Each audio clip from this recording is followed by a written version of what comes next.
Kindness at work.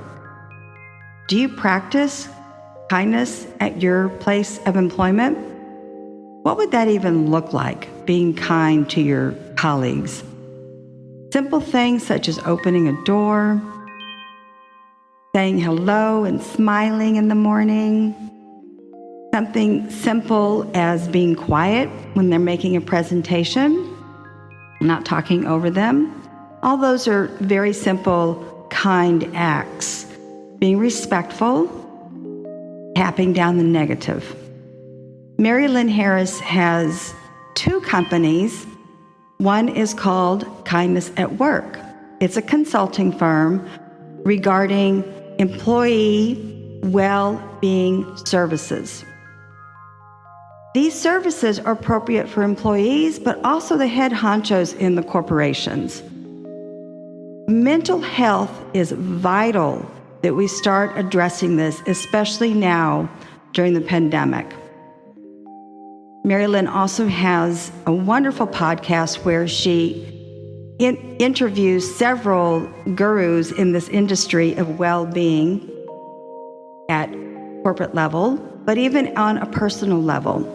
That podcast is called Creating an Impactful Legacy. What's important about having an employee well-being service at your business, because people bring their issues to work. Even though we would like to think we can leave them at home, we have learned during this pandemic that there's a lot of self-care issues which we do not know how to manage in our lives. When you bring in an expert, they can create an environment where you can improve your ways of communication, your ways of talking to others so that you are being kind. The issues such as you're not going to be that most productive when you're concerned about personal issues. You're going to pay less attention to details when you're worried about personal issues. This kind of attitude, worrisome, anxious, depression, destroys creativity. All of these have an impact on corporate profits. And yes, you can add them up. Let's take a fresh look at well-being in our corporate environment, in the business world. Take, for example, Naomi Osaka, the number 2 ranked female tennis player. What did she just do? She left the French Open when she was winning, and she didn't go to Wimbledon.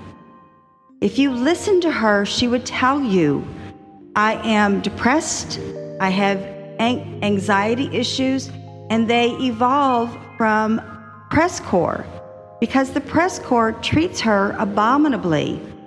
And this is, unfortunately, something that happens in our corporate world.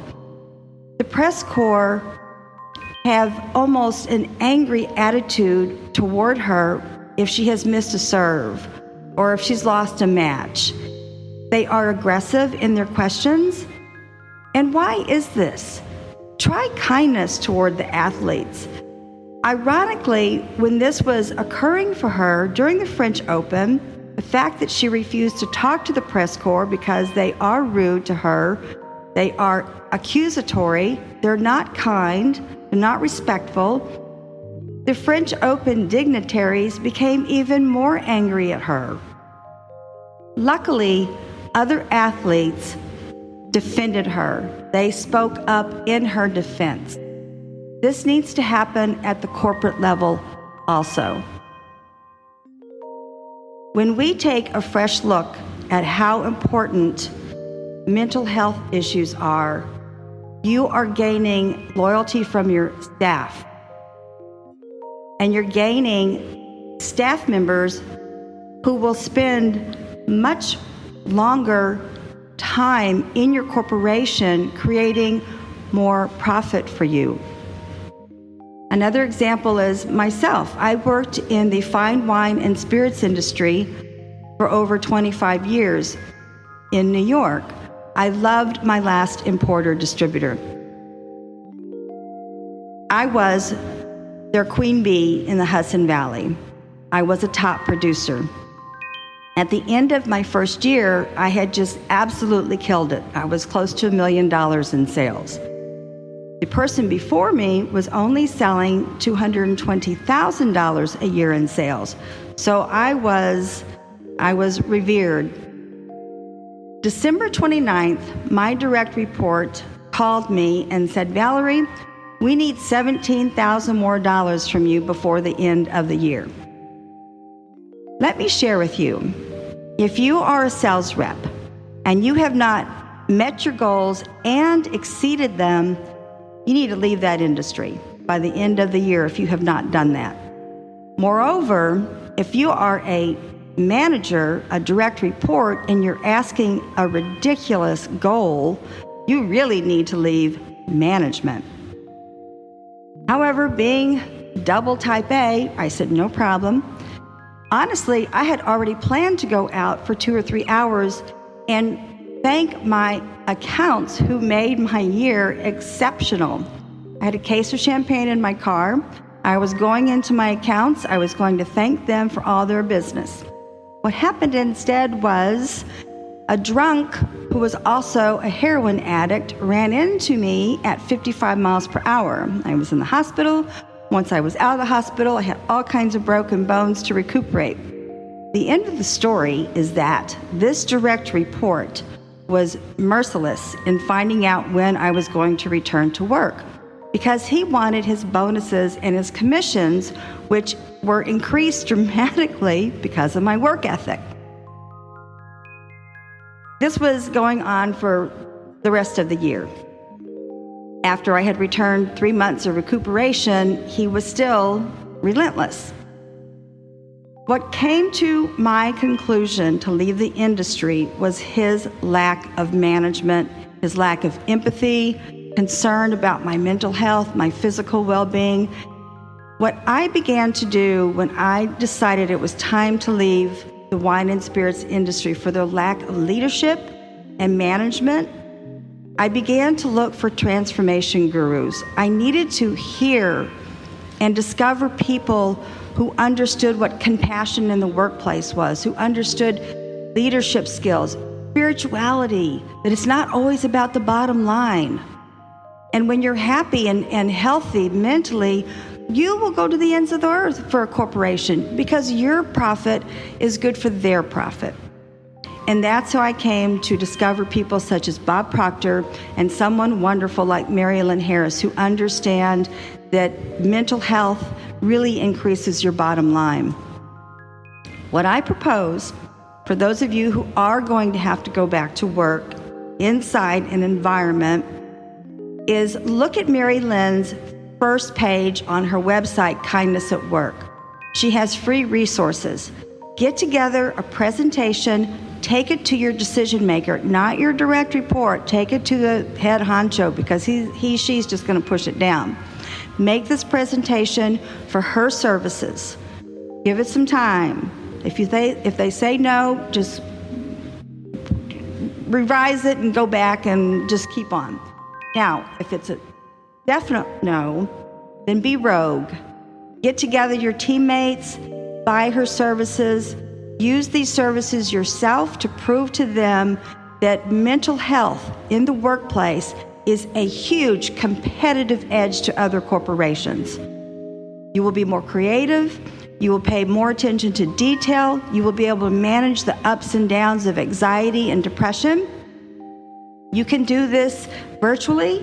You can have these wellness services from Mari-Lynn before work, at lunch, or after work. Just show these corporations that mental health is meant for everyone.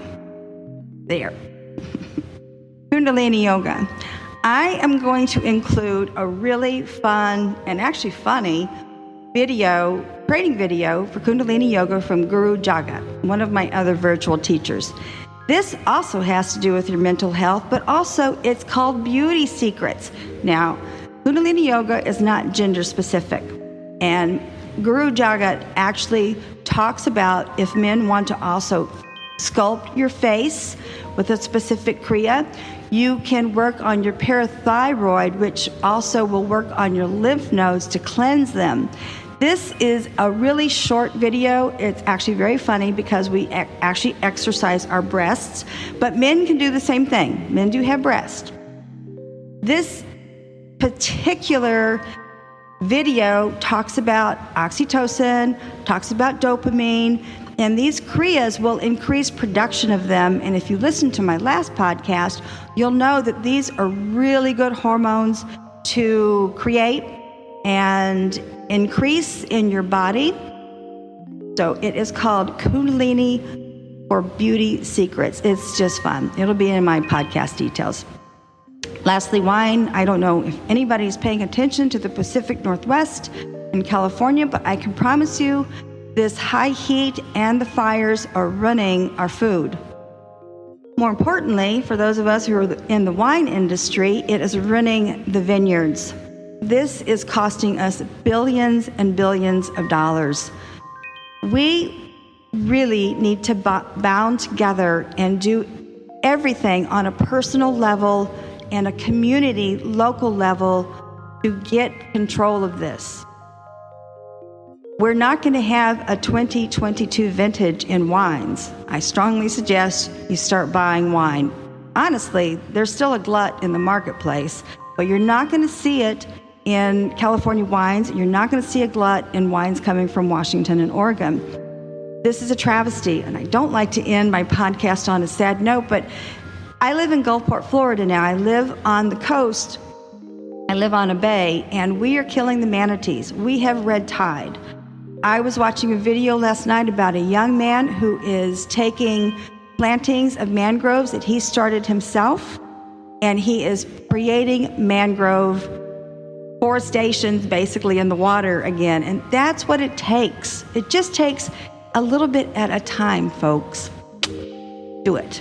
In conclusion, our mental health doesn't stop at the workplace. As a matter of fact, we need to bring our mental health well-being services into our corporate environment. Look at Mari-Lynn's website. The details are in my podcast details. Hire her. Good stuff. Review her free information. Start delving into it. Be rogue. Get into it. Kundalini Yoga, the video link I'm going to have is one of the funnest that Guru Jagat has done. Beauty Secrets is what it's all about for men and women. Lastly, let's seriously do something on a local level every day to improve our environment. If you want more information about this young man who is gardening a new mangrove gardens at the bay in his area in Fort Lauderdale, send me an email and I will help you out with that.